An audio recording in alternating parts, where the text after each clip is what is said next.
مفتی صاحب کے بیانات کے لیے مفتی مقصود مینگل کے آفیشیل چینل کو سبسکرائب کریں۔ الحمد لله الذي حمدا كثيرا طيبا مباركا فيه ونشهد أن لا إله إلا الله وحده لا شريك له ولا نظير له ولا مثل له ولا مثال له أرسله بالحق بشيرا ونذيرا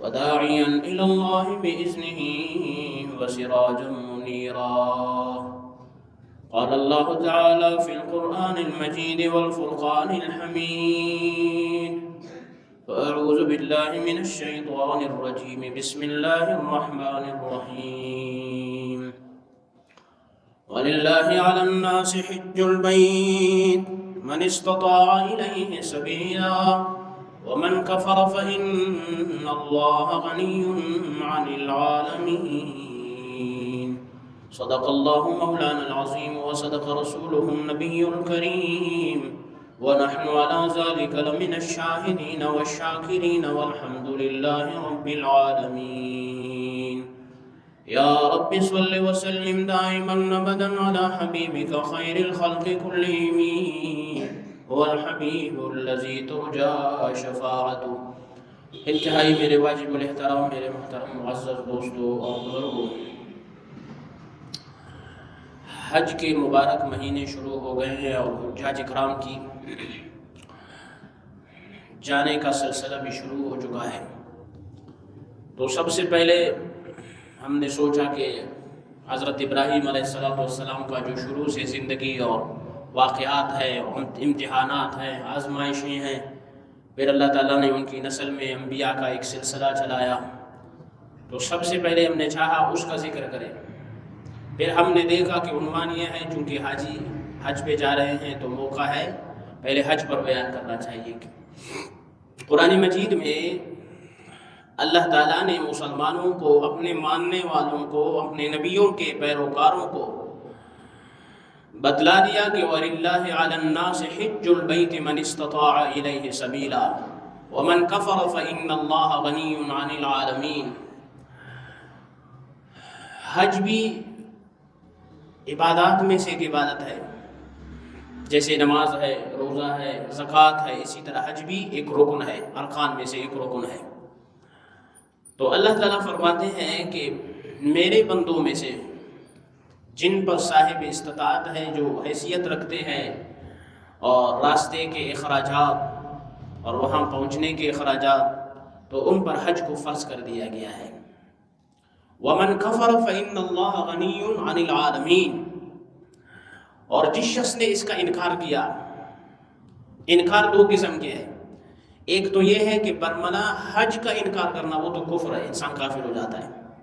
ایک انسان جو ہے، ایک انکار کا یہ طریقہ ہے کہ صاحب حیثیت ہے، پیسے موجود ہے، حج کر سکتا ہے، پھر بھی نہیں کر رہا ہے۔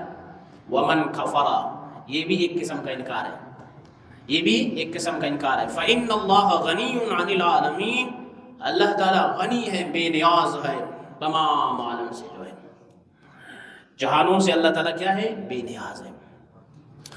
حج ایک عشق کا سفر ہے، عشق کا۔ ہمارے یہاں مسلمانوں کے طریقہ کار کیا ہے؟ حج فرض کب ہوا؟ پہلے یہ بھی سمجھو، حج سن 6 ہجری میں فرض ہوا تھا۔ مسلمانوں میں ہوتا یہ ہے کہ انسان بوڑھا ہو جاتا ہے، پھر کہتے ہیں بھائی اب اس کو حج پر روانہ کرو۔ حج جو ہے جوانی کی عبادت ہے، جس کو اللہ بڑھاپے میں نصیب کرے وہ بھی سعادت ہے، مریض کو نصیب کرے وہ بھی سعادت ہے، چھوٹے عمر میں نصیب کرے وہ بھی سعادت ہے، مرد کو اللہ نصیب کرے، عورت کو نصیب کرے، یہ سب سعادتیں ہیں۔ لیکن عمر ہے کس کی؟ جوانی کی، ایسی عبادت ہے۔ اس لیے اللہ تعالیٰ سے مانگو اللہ حج نصیب فرما جوانی میں، اور جو شخص جتنا زیادہ حج کر سکتا ہے کرتا چلا جائے، جتنا زیادہ کر سکتا ہے کرے، یہ وہ سعادت ہے۔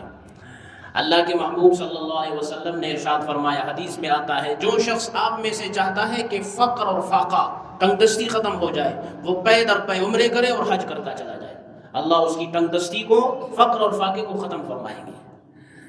اب یہ دیکھو کتنا بڑا نسخہ ہے جو حضور فرما گئے ہیں، لیکن کیا ہے دماغوں میں بات بیٹھی ہوئی ہے، بھائی پیسے خرچ کریں گے پھر کہاں سے لائیں گے بھائی؟ یہ اللہ کا نظام ہے، اللہ کا ایک الگ نظام ہے۔ اللہ کے ساتھ گویا تم سودا کر رہے ہو، اور پھر یہ ہے کہ فرض کیا گیا ہے، جیسے نماز فرض ہے نا، حج بھی فرض ہے۔ آپ صاحب استطاعت ہو، صاحب نصاب ہو، راستے کا خرچہ، وہاں کا خرچہ، یہاں بچوں کا خرچہ برابر ہے، سیدھا فوراً نکلو۔ نہیں نکلو گے تو پھر وہ سخت وعید ہے جو حضور نے ارشاد فرمائی ہے، توبہ اللہ کی پناہ، پھر وہ سخت وعید ہے۔ تو اس لیے حضور اکرم صلی اللہ علیہ وسلم نے بہت تاکید کے ساتھ، اور قرآن مجید میں دونوں میں اس کی کثرت کے ساتھ تاکید موجود ہے کہ عمرہ کرتے چلے جاؤ، حج کرتے چلے جاؤ، پیدل پہ کرو، جتنا کر سکتے ہو کرتے چلے جاؤ۔ اب جب حکم ملا ہے تو پھر ہر مسلمان کو چاہیے جب بھی کبھی ایسا رکاوٹ آئے اس سے پہلے جان نکال کے عمرے کے لیے چلا جائے، پہلے ہی جان نکال کے حج کے لیے چلا جائے، کیونکہ حدیث شریف میں آتا ہے اللہ کے محبوب صلی اللہ علیہ وسلم نے ارشاد فرمایا حج کرو اس سے پہلے کہ کوئی عارضہ لاحق ہو جائے تمہیں، کوئی مسئلہ درپیش ہو جائے، جیسے ہم دنیا کے مسائل میں جنجالوں میں پھنسے ہوئے ہیں، ممکن ہے کوئی مسئلہ پیش آ جائے، اس سے پہلے نکل جاؤ حج کے لیے۔ تو اس لیے حج ایک عاشقانہ عبادت ہے۔ آپ دیکھتے ہیں اللہ کا ایک نظام ہے، اللہ تعالیٰ بادشاہ کے کپڑے بھی اتروا دیتا ہے اور سفید کفن اسے پہنا دیتا ہے، تو وقت کا وزیر ہے، بادشاہ ہے، شہنشاہ ہے، مالک ہے، جو بھی ہے، کپڑے اتار کے سفید کپڑے پہنو اور لبیک کہتے ہوئے چل نکلو۔ کون اتروا رہا ہے بھائی؟ مالک الملک ہے، وہ خالق ہے، وہ دکھا رہا ہے کہ میرے در پہ آ رہا ہے، اب بادشاہی نہیں، اتارو اپنے کپڑے۔ تو بادشاہ ہے تب بھی اتار، تو صدر ہے تب بھی، وزیر اعظم ہے تب بھی، وزیر مشیر اتار۔ کیوں اتار؟ کس کے در پہ جا رہا ہے بھائی؟ اللہ کے در، اور زبان سے اس کا کہلوا رہا ہے، اور شروع سے نکل، اب ساری دنیا کی تعریف اور حمد و ثنا چھوڑ کے اب میری تعریف شروع کر، لبیک اللہم لبیک، اللہ لبیک اللہم لبیک، لبیک لا شریک لک لبیک، ان الحمد والنعمت لک والملک لا شریک لک۔ اللہ، یہ حاجی، یہ معتمر یہاں سے جب چل نکلتا ہے احرام باندھ کر، یہ کہہ رہا ہوتا ہے۔ حضور اکرم صلی اللہ علیہ وسلم جب حج کے لیے نکلے ہیں مدینہ منورہ سے جہاں حضور نے احرام باندھا ہے، آج وہاں مدینے سے نکل کر لوگ وہیں احرام باندھتے ہیں۔ فرماتے صحابہ جب نکلے تو جب انہوں نے احرام باندھا وہیں سے تلبیہ پڑھتے جا رہے ہیں۔ تلبیہ کس کی بڑائی ہے بھائی؟ اللہ کی، حمد و ثنا اسی کی، جس کا کوئی شریک نہیں ہے، جس کا کوئی ساجی نہیں ہے۔ تو فرماتے صحابہ کرام پڑھتے جا رہے ہیں، حدیث میں ہے لبیک اللہم لبیک، لبیک لا شریک لک لبیک، ان الحمد والنعمت لک والملک لا شریک لک۔ حضور کی مجلس ہے اور صحابہ کرام کی جرمٹ میں سب جا رہے ہیں، جرمٹ حضور کی اور صحابہ جا رہے ہیں مجلس میں۔ اچھا، فرماتے پڑھتے چلے جا رہے ہیں، اچانک جبریل آئی، جبریل نے حضور کو بتایا کہ اللہ تعالیٰ فرما رہے ہیں جو کلمات حاجی پڑھ رہے ہیں، صحابہ پڑھ رہے ہیں، ان سے کہو ذرا اونچی پڑھو، اللہ کو یہ ادا تمہاری بہت پسند آئی ہے، پڑھتے چلے جاؤ ذرا۔ سبحان اللہ۔ روایت میں آتا ہے کہ صحابہ اتنے پڑھتے چلے گئے، لبیک تلبیہ اتنے پڑھتے گئے کہ فرماتے ہمارے گلے خشک ہو گئے۔ اب جنہوں نے حج کیا ہے ان کو پتہ ہے جب حج کے دن شروع ہو جاتے ہیں، وہاں آپ کو ہوٹل سے جب اٹھایا جاتا ہے، پھر کوچ میں بٹھا کے جب وہ زور سے کہتا ہے لبیک کہو، تلبیہ لبیک اللہم لبیک، اللہ، انسان کے جسم کے بال ایسے رونگٹے کھڑے ہو جاتے ہیں، کیسا مزہ ہے، رب کے نام کے لینے میں کتنا مزہ ہے۔ اور جب حاجی جا رہا ہے، معتمر جا رہے ہیں بیت اللہ کی شریف، راستے میں بھی وہ کیا کر رہا ہے؟ تلبیہ پڑھ رہا ہے، لبیک اللہم لبیک، لبیک لا شریک لک لبیک، سبحان اللہ۔ اور یہ عام معمولی عبادت نہیں ہے، اس لیے حدیث میں آتا ہے کہ جو حاجی حج پر چلا جائے فلم یرفس ولم یفسق، نہ لڑائی کرے نہ جھگڑا کرے کسی سے، تو اللہ تعالیٰ اس کی حج کو حج مبرور بنا دیتے ہیں، حج مبرور۔ اور حج مبرور کیا ہے؟ لیس لہ جزاء الا الجنہ، جس کا حج مبرور ہو گیا اس کا بدلہ کیا ہے؟ کچھ بھی نہیں ہے ماں سوائے جنت کے۔ اللہ اس کو جنت عطا فرماتے ہیں۔ وہاں بندے کو غصہ آتا ہے، چڑچڑاپن ہو جاتی ہے، جلال میں آتا ہے، طیش میں آتا ہے۔ اللہ کی مخلوق ہے، جیسے رنگ مختلف ہے ویسے مزاج بھی مختلف ہے، کوئی جلالی ہے، کوئی جمالی ہے، کوئی لڑ رہا ہے، کوئی جھگڑ رہا ہے، کوئی گالی دے رہا ہے، کوئی کیا کر رہا ہے۔ اور حاجی کو حکم ہے آپ نے کسی سے بھی غلط بات نہیں کہنی ہے، نہ کسی سے، ولا جدال فی الحج، نہ لڑائی جھگڑا کرنا ہے۔ تو تو پھر کیا ہے، جب آپ کا حج مبرور ہو جاتا ہے تو لیس لہ جزاء الا الجنہ، اس کا بدلہ جنت ہی جنت ہے۔ اور کسی جنت مل جائے اسے اور کیا چاہیے؟ چاہیے بھی دنیا۔ یہاں دنیا میں اللہ اعلان کرے میرے فلاں بندے کو فلاں چیز کے بدلے میں جنت مل گئی، اسے کچھ بھی نہیں چاہیے، بس جنت مل گیا اسے۔ تو یہ ہے حج، ایک عاشقانہ عبادت ہے۔ اپنے لیے بھی حج کرو، اپنی زندگی میں کرو، اللہ سے مانگو، بار بار کرو، عمرہ کرو، ایک نہیں، سال میں جتنی مرتبہ جا سکتے ہو جاؤ۔ بھلا یہ بھی کوئی زندگی ہے بیت اللہ شریف سے دور جینا؟ یہ بھی کوئی زندگی ہے بھائی؟ کوئی زندگی نہیں ہے۔ مزہ وہاں ہے جہاں ایک نماز کتنا ہے؟ 1 لاکھ، 1 لاکھ، 1 لاکھ۔ اب یہاں 27 درجہ مل رہا ہے، وہاں پر 1 لاکھ کے برابر ثواب مل رہا ہے۔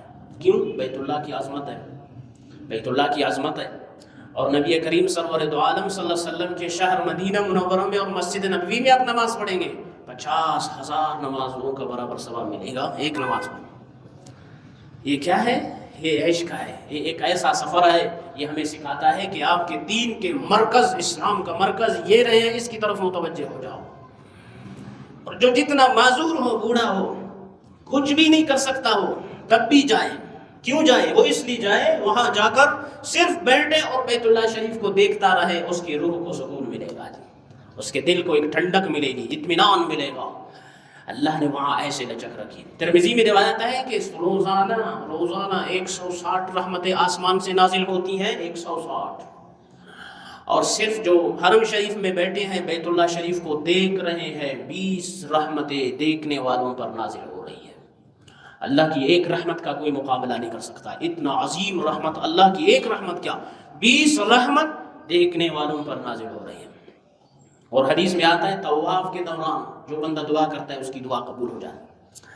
صفا مروہ میں جو دعا کی جاتی ہے وہ دعا قبول ہے، مقام ابراہیم پر جو دعا کی جاتی ہے وہ دعا قبول ہو جاتی ہے۔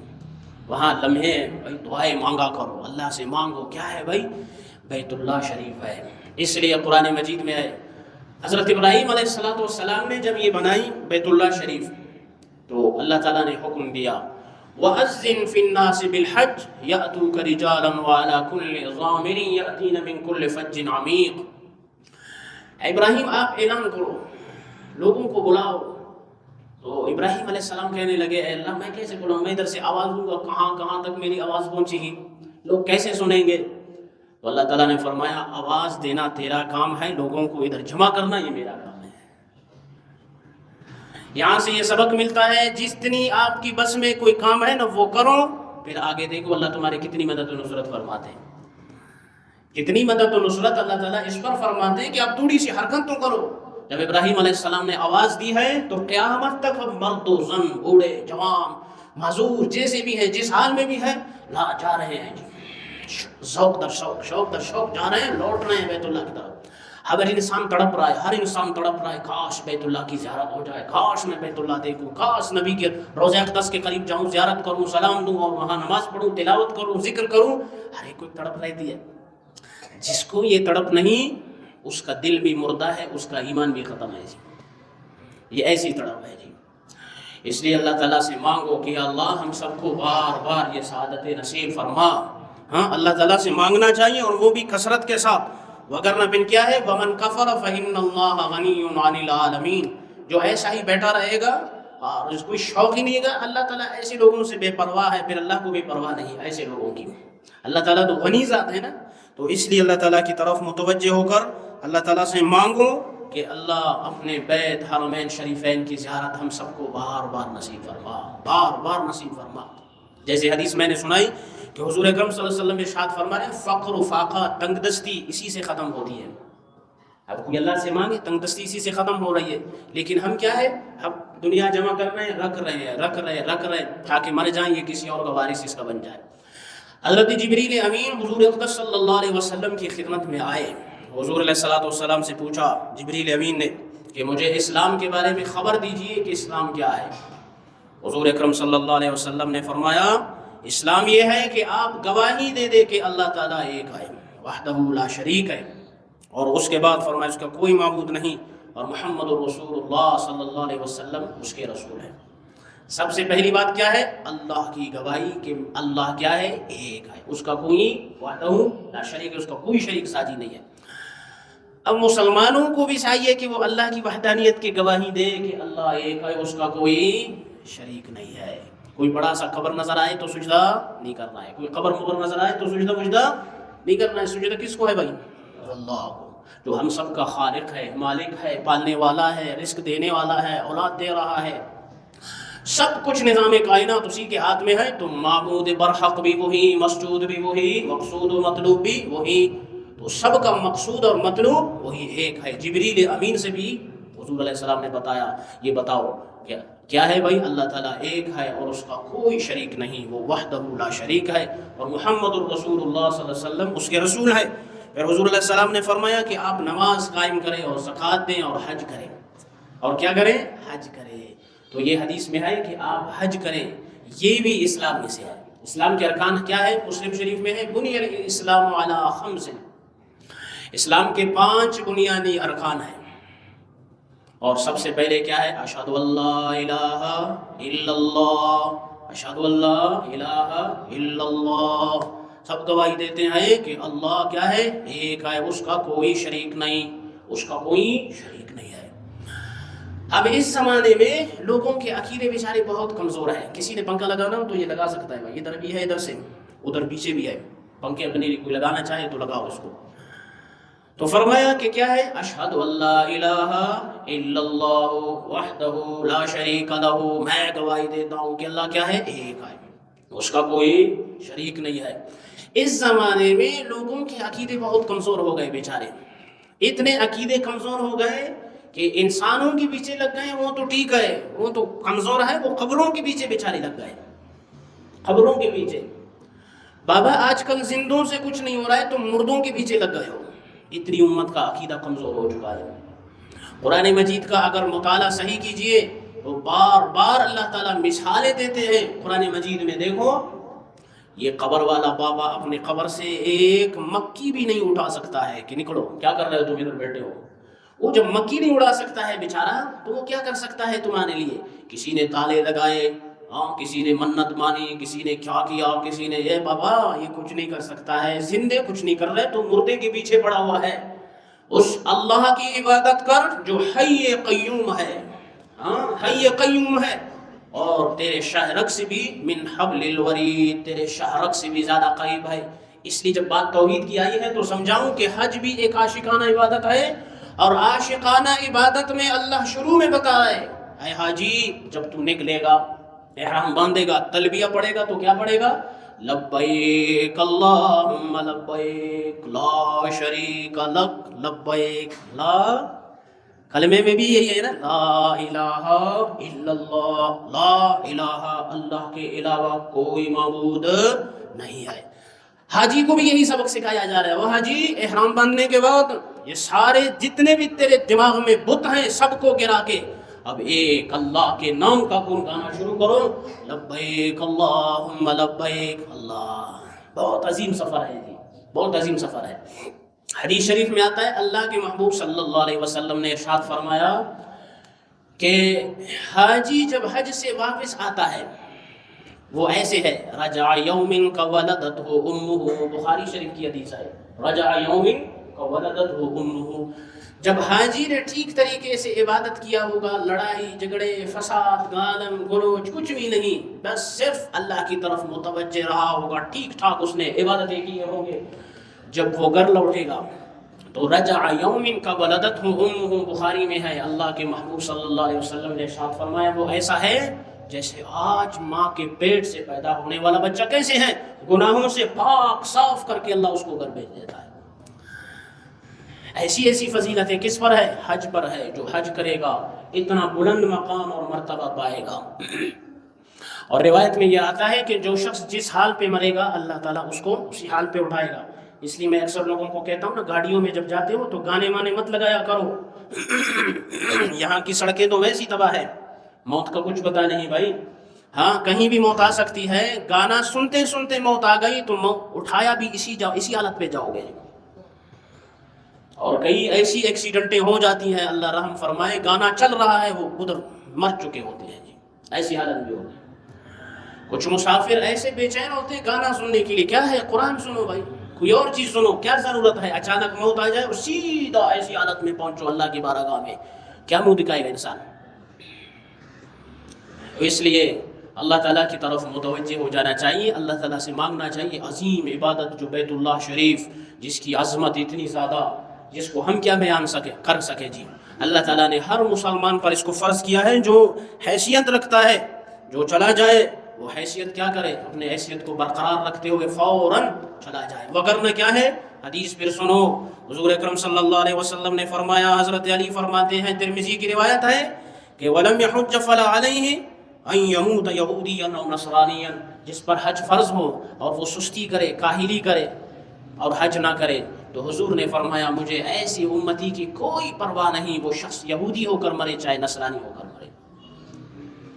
اس کے بارے میں بتا رہے ہیں، اس مسلمان کے بارے میں جو نبی کی امتی ہے، نبی کا ماننے والا ہے، لیکن کیا ہے، اس شخص پر حج فرض ہے، حج کر نہیں رہا اور بیٹھا ہوا پیسے رکھ رہا ہے، رکھتے چلے جاؤ، چوکیدار بن گئے، تو حضور فرما رہے ہیں میرا ایسا امتی، اس کی مجھے کوئی پرواہ نہیں ہے، خواہ ایسا میرا امتی یہودی ہو کر مرے، نصرانی ہو کر مرے، مجھے محمد کو اس کی کوئی فکر نہیں ہے۔ اب اتنی سخت وعید کے بعد بھی اگر مسلمان پر حج فرض ہو اور بیٹھا رہے تو پھر وہ کیا ہے، اس چیز کا انتظار کرے کہ یہودی ہو کر مرے یا نصرانی ہو کر مرے، محمد کو روضہ اقدس پر اس کی کوئی پرواہ نہیں ہے۔ اس لیے جن مسلمانوں پر حج فرض ہے وہ اس کی فکر کرے، اللہ سے مانگے، تڑپے اللہ کے سامنے کہ یا اللہ تیرے گھر کی دیدار ہو جائے، بیت اللہ شریف کی زیارت ہو جائے، حرمین شریفین، اور خاص کر نبی اقدس صلی اللہ علیہ وسلم کی روضہ اقدس پہ حاضر ہونا۔ سبحان اللہ، وہاں ایک ایسا عشق کا سما ہوتا ہے، ایک شخص وہاں ہم سے ملا مدینہ منورہ میں، تو اس نے کہا جو شخص دن میں 1000 مرتبہ درود نہ پڑھے اس کو مدینہ منورہ میں رہنے کا حق نہیں ہے۔ 1000 مرتبہ، کتنا مرتبہ؟ 1000 مرتبہ۔ ہمارا اور آپ کا ایمان کا عشق کیا ہے؟ ہم حضور سے کتنا عشق کرتے ہیں، درود کتنا پڑھتے ہیں بھائی؟ ہاں کتنا پڑھتے ہیں درود کیا ہے؟ ہم تو صبح شام بس دنیا کا ذکر کر رہے ہوتے ہیں، دنیا، پیسہ، دنیا، بس۔ وہ 1000 مرتبہ روزانہ حضور پر درود بیچتے ہیں، ایسے عاشق رسول بھی ہے۔ کہتے ہیں اگر میں نہ پڑھوں تو مجھے بھی مدینہ منورہ میں رہنے کا حق نہیں، یہاں سے نکل جاؤں۔ اللہ، کیسا عشق رسول ہے بھائی، کیسی محبت ہے۔ اور جب وہاں جاتے ہیں نبی کریم سرور دو عالم صلی اللہ علیہ وسلم کی روضہ اقدس پر، وہاں لکھا ہوتا ہے من زار قبری وجبت لہ شفاعتی، سمجھنے والے تو سمجھ جاتے ہیں، وہاں لکھا ہے من زار قبری وجبت لہ شفاعتی، جس نے میرے روضہ اقدس پر آ کر حاضری دی اس کے لیے میری شفاعت واجب ہو گئی۔ اللہ، حضور کی شفاعت جس کو ملے اسے اور کیا چاہیے بھائی، حضور کی شفاعت۔ مسلمانوں ہم کہاں جی رہے ہیں، کس دنیا میں ہیں، ہم کیسی زندگی بسر کر رہے ہیں؟ حضور سے بھی دور ہے، اللہ سے بھی دور ہے، اللہ کو چھوڑ کے قبروں پہ پڑ گئے، عقیدہ اتنا بگڑ گیا۔ اور جہاں حاجی کو شروع میں بتا رہے ہیں کہ شروع سے پڑھ لبیک اللہم لبیک، اگر تو مشرک ہے تب بھی عقیدہ درست کر، خبر پرست ہے تب بھی عقیدہ درست کر۔ اب کپڑے اتروا کر اسے سفید کپڑے پہنایا جاتا ہے، چاہے وہ شاہی افسر ہے، چاہے وزیر ہے، چاہے منسٹر ہے، کپڑے اتارو اور سفید کپڑے پہنو اور پڑھتے چلے جاؤ لبیک اللہم لبیک لبیک لا شریک لک لبیک ان الحمد والنعمت لک والملک لا شریک لک۔ یہ دیکھو، یہ لا شریک لک بار بار آ رہا ہے کہ اس کا کوئی شریک نہیں ہے، لا شریک لک، اس کا کوئی شریک نہیں ہے۔ تو حضور کے روضے پہ لکھا ہے جو امتی آئے گا حضور کے روضے اقدس پہ حاضر ہوگا، حاضری دے گی، اس کے لیے حضور کی شفاعت واجب ہو جائے گی۔ اور جسے میرے دوستو حضور کی شفاعت مل جائے اسے کچھ بھی نہیں چاہیے، بس وہ سمجھو جنتی ہے، وہ جنتی ہے۔ اور حضور اقدس صلی اللہ علیہ وسلم کی بہت ساری ایسی روایات حدیث میں ہے کہ حضور نے فرمایا جو شخص حج کرتا ہے، حج ایسی عظیم عبادت ہے کہ اس کو حضور نے ایک روایت میں جہاد سے بھی افضل قرار دیا ہے۔ جہاد کتنی عظیم عبادت، اس سے بھی افضل اللہ کے نبی نے حج کو قرار دیا۔ اور حضور نے یہ بھی فرمایا جو معذور ہے، کمزور ہے، لڑ نہیں سکتے، جاؤ حج کرو۔ اور یہ بھی حضور نے فرمایا عورتیں جا نہیں سکتی ہیں جہاد پر، وہ کیا کریں؟ جائے حج کریں، ان کے لیے جہاد کا نہیں، تو فرمایا یہ میدان تم سنبھالو، حج کرو۔ اب جس عمر میں جس کو ملے تو جائے اللہ کے حضور حاضری دے دے۔ خدا کی قسم ایسے لوگ ہیں جو دنیا گھوم کر آ گئے، جنہوں نے بیت اللہ کو دیکھا کہتے سبحان اللہ، خدا کی قسم ساری جہاں ایک طرف، یہ بیت اللہ ایک طرف۔ اور ایسے سنگ دل گئے ہیں، خود بتاتے ہیں، خدا کی قسم کہتے ہیں رونا نہیں آتا ہے، جب پہلی نظر کعبے پہ پڑی خود بخود آنکھوں سے آنسو جاری ہو گئے۔ یہ اللہ اپنی جلال، اپنی عظمت، اپنے مقام اور مرتبے کو وہاں بندے کو دکھاتا ہے کہ دیکھ یہ میری عظمت ہے، اور میری اور آپ کی کیا عبادت ہے۔ اسی بیت اللہ کے بالکل اوپر آسمانوں میں بیت المعمور ہے، بیت المعمور، جہاں فرشتے 70,000 فرشتے روزانہ داخل ہو رہے ہیں اور عبادت کر رہے ہیں، پھر وہ جب نکلتے ہیں تو قیامت تک پھر ان کی باری نہیں آتی ہے۔ وہ میری اور آپ کی کیا عبادت ہے؟ عبادت تو فرشتوں کا ہے، وہ کر رہے ہیں صبح و شام اللہ کے سامنے سجدہ ریز ہے۔ تو اللہ سے مانگو بھائی، جس پر اللہ نے حج فرض کیا ہے وہ اللہ سے مانگے کہ یا اللہ زندگی میں، صحت میں، عافیت میں موقع ہے، یا اللہ حج کرنے کی عبادت ہم سب کو توفیق عطا فرما۔ ہاں یہ عظیم عبادت اگر نہ چھوٹ گئی پھر ایسے بہت سارے عارضے لاحق ہو جائیں گے، یہ مسئلہ آ جائے گا، وہ مسئلہ آئے گا، گھر کا مسئلہ، فلانا پریشانی، اور پھر یہ حضور نے جو وعید ارشاد فرمائی خدا نہ خواستہ اس کی زد میں آ گئے تو اللہ کی پناہ یہودی ہو کر نصرانی مرے، حضور کو اس کی کوئی پرواہ نہیں ہے۔ اب اس کے لیے کیا ہے؟ اس کے لیے طریقہ ہے۔